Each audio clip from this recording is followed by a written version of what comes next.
अस्सलाम वालेकुम गाइस, क्या हाल है? तकरीबन से ठीक है तो सारे पे मौलवी व्लॉग को लाइक करो। अज मैं ते भाई हमजा सा मैंने पे स्कूल कि शायद फुटबॉल का मैच जनाब अस फुटबॉल का मैच उत्थे मैंने पे इहदे यार बेली गैन लगे तो मैं को थोड़ी कम आई थी क्या बंदे को छोड़ना आई जनाब हूँ एक छोड़ते तो हूँ अस वह नहीं पे हस्पताल सारे नाल जुड़े रहे सारे मौलवी व्लॉग को लाइक करो, चैनल को सब्सक्राइब करो। विवार असा चाचे शफीक के घर को छोड़ते जो शुदा मरीज़ है उनके भी दुआ करो तो फालिश थी है एक साइड उनकी बेचारे की बिल्कुल काम नहीं करेंगी। चाचा से भी दुआ करो अस छोड़ते तो उन्हें घर वापसी आते पे इतना रेत है ना उन्हें घर और चक को बहर मान बैठो वो चक के नहीं आया उस चक के जगह थोड़ी है इस को चक बहर मान बैठे देखो सामने कितनी रेत है इतनी बड़ी उन्हें को बाद मैं गया लगा हमजा को छोड़न मैं कर मैं को छोड़ दिया स्कूल असा जनाब स्कूल राह च वहदे पैसे तो मैं आया सेमिनार सारी सोलंग के आवन तो बाद असा कुछ सफ़र करते थे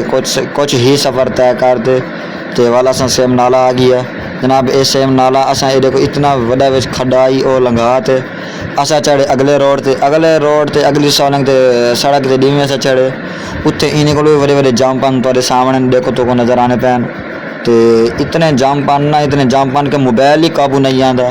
अगू पुलियां त्रुटियां हुई हैं उनके उत्तों इतनी तेज़ मोटरसाइकिल लंघे ने तो सामने पुलियां की पई पीछे लंघ गई इतनी तेज़ मोटरसाइकिल लंघे ने इतनी तेज़ लंघे ने कि पुलियां ही त्रुट गई मोटरसाइकिल लंघा उनके बाद सामने तक स्कूल नजर आता पी स्कूल पहुँच गया स्कूल क्या करने बैठन आओ इन्हों को मिल रहे एक और क्या करने बैठन भाईजान तुम तो की कर रहे हो? अंता हबीबी लूडो खेले विखा मोबाइल विखा हाँ जी भाईजान रहना है किन्ने किन्ने दी शर्त लगी है लूडो की 4230 रुपए इन्हें बोतल की शर्त ला दे उन्हें शर्त को पता है हराम तो इन्हें शर्त ला दे ये लूडो खेलते बैठन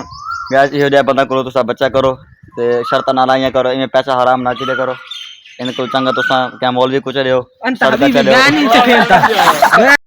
जनाब गाइस ये देखो जनाब इतने कपड़े बदले ने खड़न अपनी वर्दी चेंज करे ने खड़न थोड़े सामने तो वर्दी चेंज करते ही इन्ना थोड़ी देर बाद अपनी वॉक शुरू कर दी थी। ये देखो भाईजान एक भाई वॉक करे ने खड़न तो बड़ा ही अच्छा इन्हें का स्टाइल है तो बड़ी अच्छी है क्या दिनों को वॉकिंग करे ने पैन उन्हें गले बाद इन्ना फुटबॉल नाल थोड़ा जी किक मारी थोड़ी इन्ना वो दिखाया भैया आपका स्टाइल आपका वो दिखाया फन दिखाया। सारी वीडियो मौलवी व्लॉग अच्छी लगे तो लाइक करो, चैनल को सब्सक्राइब करो। सलाम।